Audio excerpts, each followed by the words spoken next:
And thank you for that intro, Aneta. And thank you for having me here.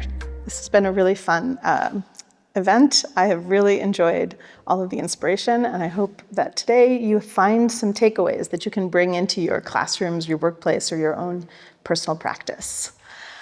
So as Aneta mentioned, today I wanted to talk about the imagination, but not in the way that we might have a few years ago, where we're really trying to foster the creative capabilities. Today I'm interested in looking at what's getting in the way of access to our imagination.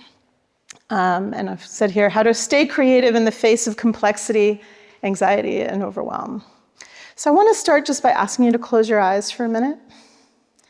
Just take a breath. We've been talking for quite a few hours right now. And I want to just ask you to reflect on a question. Please raise your hand if you feel that in the last year, you felt some kind of stress, anxiety, or overwhelm, either in your work or your life. Okay, thank you. And then keep your hand up if that feeling interfered with your ability to create. Yeah. Most of the hands still up, but some went down. Cool, okay, thank you. You can put your hands down and you can open your eyes again. As Aneta mentioned, that I spent almost 2 decades at the design innovation firm IDEO. I went from many different roles. I started as an intern and ended as CEO, so I have a lot of angles of experience in the creative process and setting up a creative organization. For those of you that don't know, IDEO is a kind of creative powerhouse. A lot of organizations come to IDEO to help imagine new solutions, workplace behaviors, even answer some of these complex systems questions that we're talking about in this event. And IDEO is very well published on codifying the practices of design and creativity.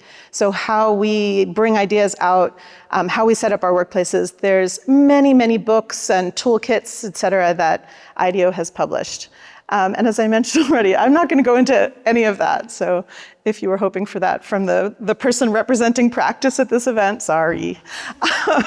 Because the kinds of things that I always worked on at IDEO, we had a whole bunch of different dynamics at play. So I started in our organizational transformation practice, and as Aneta mentioned, built our education practice. And these areas of work were quite hard. We were always working on, that's Aneta, by the way. Every photo I have of project spaces has Aneta in them. But we were always working on really hard questions, and other teams would walk by our spaces and they would be like, "Oh, that's cool that you're working on that, but I'm kind of glad I'm not because I've got some fun happening over here." We were never really seen as we were the nerds. We were the nerds of the company. And I don't know if you, because the screen's a little small, if you noticed every single person's expression in this photo. I'm going to zoom in so you can see that. That's what we looked like all the time. No, I will say we did also have fun, but we figured out how to have fun in a different way. Fun amongst all of these difficult questions and all of these complex things, because we were working on systemic questions, right?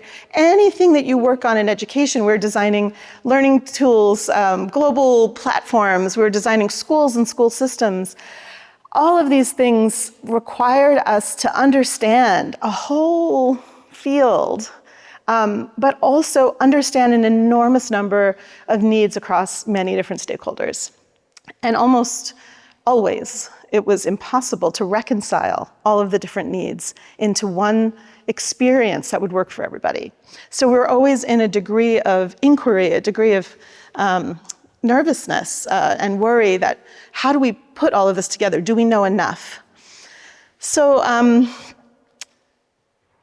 going to give you an example of that. I'm not going to talk too much about this project, but I'm just going to set up the context. This is about 10 years ago now. We had a group of organizations approach us because new research had come out that showed that the brain takes longer to develop than previously thought. So when they classified adolescence, the phase of adolescence, the thought was that adolescent development ends at about 18. So anybody who had committed a crime after the age of 18 was considered an adult, tried as an adult, and also then punished as an adult. And so they had found that actually the brain isn't quite in full form until about the age of 25, especially in young men. And what that meant was like the risk centers of the brain hadn't really been formed, maybe decision-making wasn't like, I don't know, as I'm looking at Anna, Anna can explain this really well. But what that meant was there was this window of opportunity to rethink the design of prisons for young men, especially between the ages of 18 and 25, because there was a developmental opportunity that wasn't previously understood. So this group of organizations approached us and said, can we redesign prisons? And can we make a proposal to the state that shows what that design could look like? And of course, we were very excited to work on this. People are really interested in working on these meaningful questions. We understood this would be complex. We understood this would not be easy. We assembled a team, a very thoughtful team to be sensitive to the complexities of this work. And this team did the first thing that we do in a human-centered design process. They went into prisons to understand the lives and the needs of young men.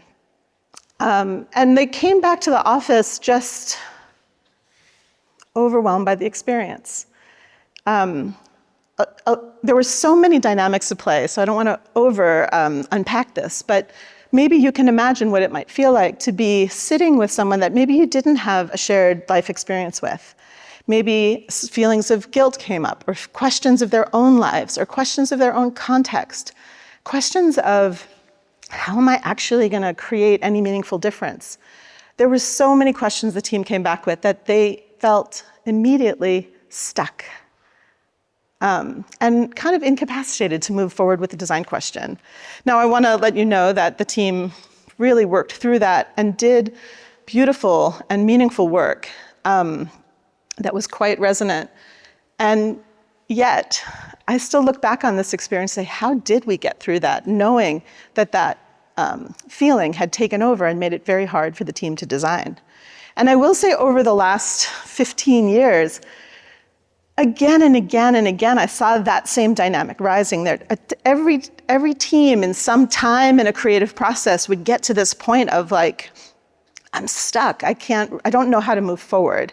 And for different teams, it might happen in different parts of a process, but the overwhelm, the stress, the anxiety was there, and it was making it really hard for people to design. So why is it important to understand what was happening? Well, we have to work with these dynamics. We have to figure out how to get access to our imagination even when we're flooded with all of that stress or anxiety. There are a ton of challenges that we have in the world today, and we as designers want to participate in that. How do we make a better world? We've got things like poverty alleviation, climate change, creating inclusive societies, the challenges of migration, artificial intelligence. There are so many challenges today that need new answers. And as designers, we want to participate in that. We also, as individuals and as a society, are very aware now of the systemic nature of everything. It's very hard to talk to anybody these days without getting to very quickly, oh, and the whole system is messed up, right? We have systems consciousness in a way that I think we didn't before. And what happens when you're conscious of the system is you start to get lost in yourself. How can you actually make a difference when the system is so big? Plus, we have constant access to a feed of anxiety-producing material, right? The sensation of news today. We have a 5-minute break between things and we're immediately checking, right? We're constantly putting ourselves into a kind of overstimulus of realizing all of the complexity and stress that's happening in the world today. So just for a minute, I want to ask, what do you think all of that does to your nervous system? Yeah, it sends it into high alert, right? That our really inbuilt core skill of survival kicks in, and whatever mechanism whatever word that starts with F that we respond with is going to happen. You're going to go into fight, flight, freeze, flop, or fawn. There's now like a nice number of them, not just fight or flight. Do Do you know what it doesn't do for us? It does not help us imagine a better world. When we're in that nervous system response, all kinds of things happen and essentially takes us down into a tunnel vision view where what we're focused on is our survival, not the possibilities. So it's exactly because of all of these dynamics that we need to figure out how to regain access to our imagination, because the future desperately needs us to be creating new solutions. So I just want to share with you what my mental picture of imagination is when I use the phrase. To me, it's like imagination is this flowing river. It is this capability we have inside of us that it just goes. It goes. We're making sense of the world all the time, putting together new understandings. That is all the kind of ever-present flow of our imagination. But if the weather is stormy, we're not going to be able to see that flowing river or access that flowing river. And so the question is, how do we pull the clouds away? Or how do we help ourselves see what's flowing even when the weather is stormy? So how can we reclaim our imagination in the face of constant complexity, anxiety, and overwhelm? I'm going to share 3 common responses that tend to block our imagination and advice for how to navigate that. What do we do when those things happen?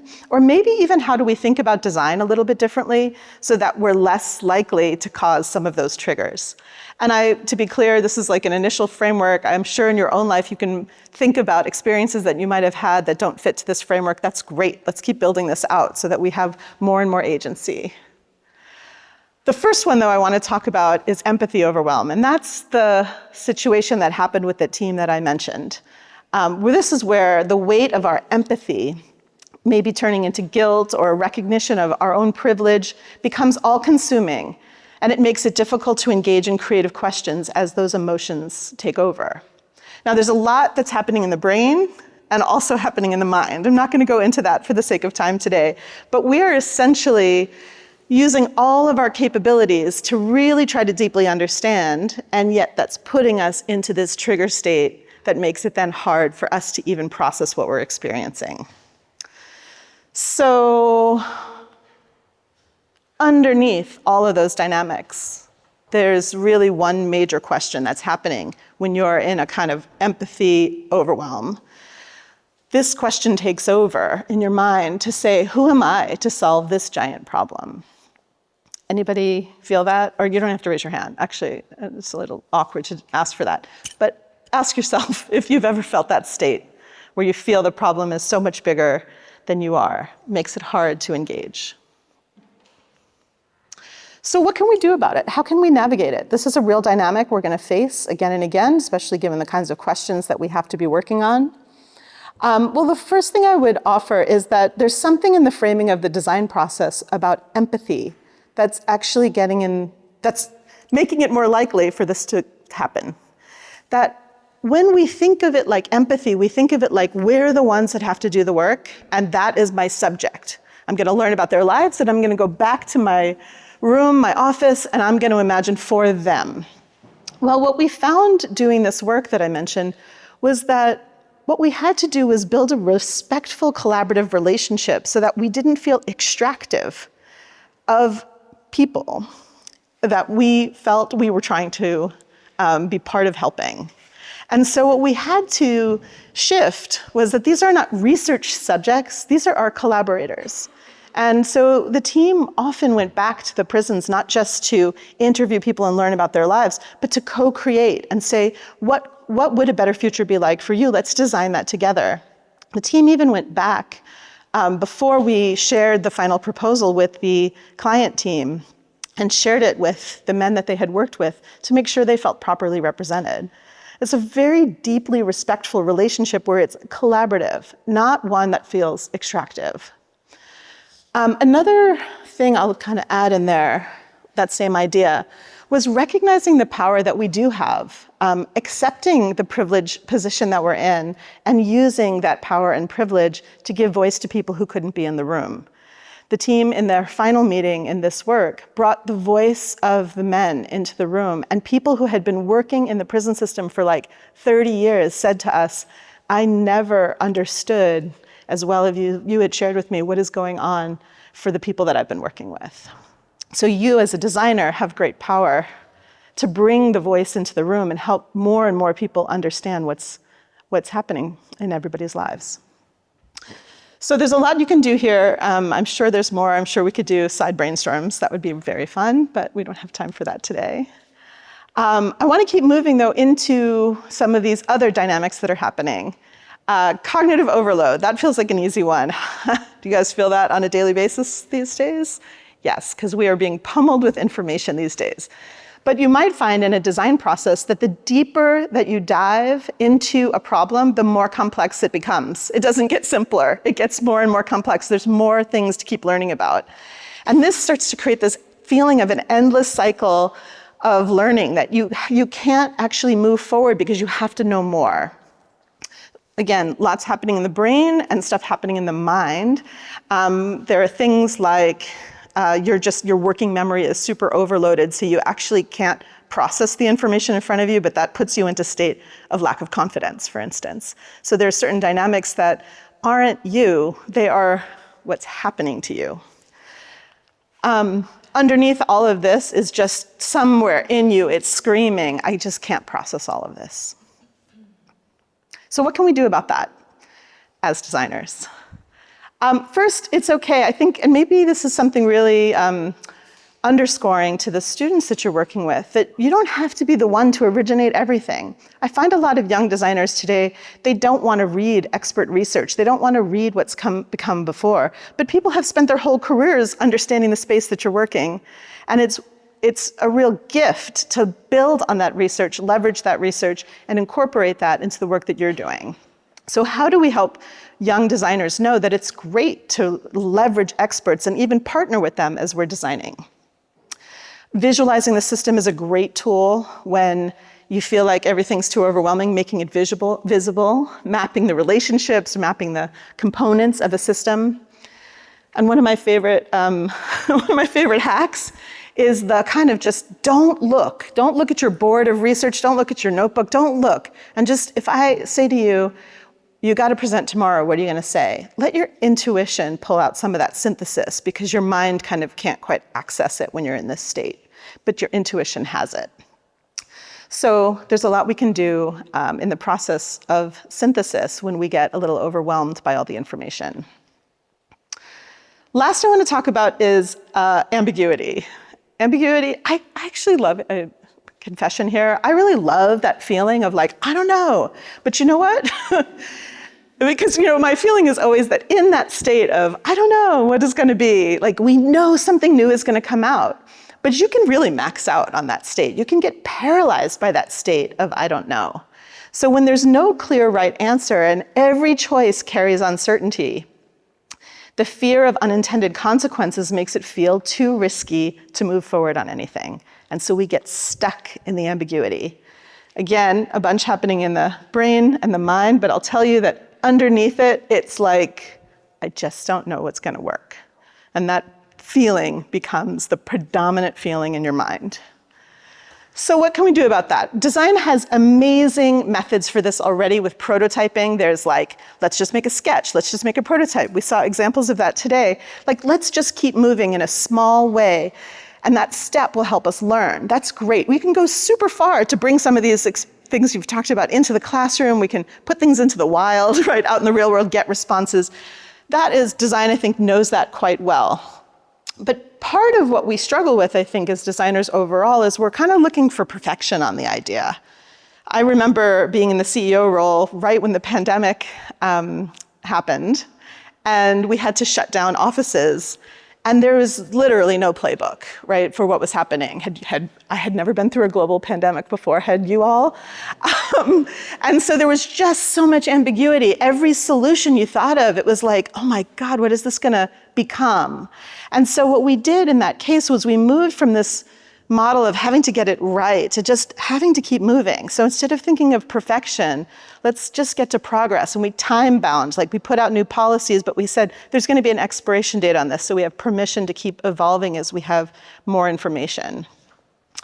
Another method that I love is this idea of two-track thinking. So if you are struggling with the overwhelm of ambiguity, I think many of you probably know the term speculative design, where you sort of, let's go to the far future, where we don't have to worry about a lot of the realities of today. Speculative design is an amazing tool to help us through ambiguity, but it can also leave us feeling that we've just dreamed without reality. And so if we only think what can happen today, which is also a great tool, we'll also feel small. We didn't get to the future. So how do we do both at the same time? Actually just give ourselves permission to think about today, to think about the far future, and then as we look at those two realms, how do we build bridges between the two? And that's where we're going to start to get to some of those novel futures, but in a really tactical way. So you can see there are many ways that today's challenges can configure us to struggle a bit to move through a design process, but there are also many things that we can do to navigate those realities. And just one disclaimer that I didn't put into these slides today is if you're in these states, or your team is, or your students are, the first thing is calm the nervous system. Forcing yourself to keep going, even with any of these methods, won't work. You actually have to breathe, step away, take a break, organize, clean your space, sort through things. Depending on what state you're in, different things will work, but you do have to kind of get yourself back to a state where you can engage in this. And becoming conscious of that, especially in a team dynamic, is really important. All right, I have one more thing I wanted to end with here. There is something consistent, I don't know if you've noticed it, something consistent across all of these blockers to our imagination. And it's this idea that the social psychologist Paul Slovic calls pseudo-inefficacy. It is the awful feeling that the problem is just too big and we are just too small. And that state starts to shut us down. And it's because that we are wired to want to feel our own agency. We want to feel we can make a difference in the world. And when we are faced with these voices that tell us this problem is too big, who am I to solve it? I can't really understand it all. Those voices are telling us that we are going to be ineffective. Now, I love this is called pseudo-inefficacy because we're actually not ineffective, but we feel we are, right? So it's a perception. And if you find yourself in that state, so if there's any triggers happening, there's two immediate remedies that I hope are the things that you take away from this.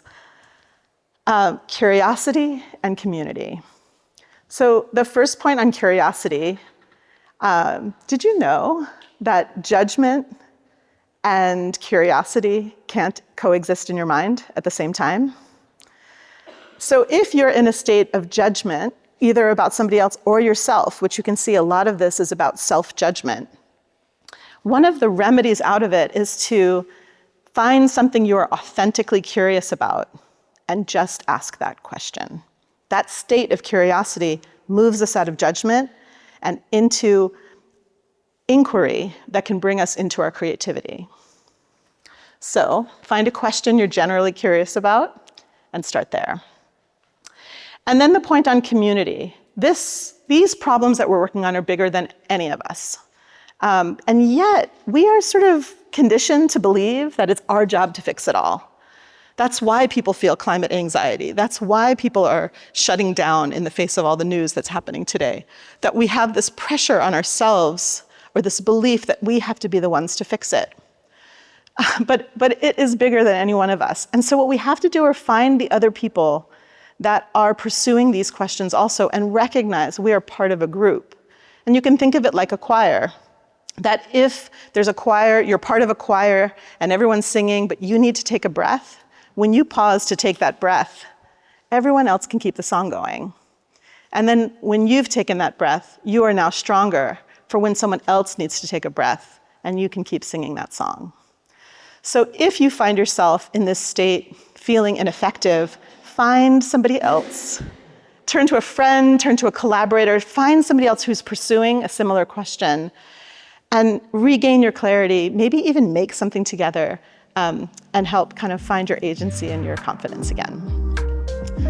All right, thank you. Thank you for this opportunity.